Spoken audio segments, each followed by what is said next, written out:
Hey guys, I'm here with my pops today and we are cooking some seafood pasta. As you guys can see, my dad is mixing the onions with the oil right there.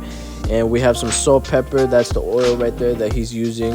My dad is about to add in some garlic, so then, we let that mix in for a few. We boiled the pasta, we had that with salt and water. And we got wine to mix in with the pasta, and we also got some capers, rosemary, or oregano, and parsley. And so what my dad does here, he puts the tomatoes and then he puts the lobster after the tomatoes, puts the shrimp, as you guys can see, very quick and easy, lets that mix for a minute. He lets that mix for, I'd say, about like 5 minutes or less. And then, you add the wine, obviously, you gotta let the wine dry up that alcohol. My dad adds oregano. After that, my dad just puts the parsley and the capers and everything together at the end, and boom, you have your pasta.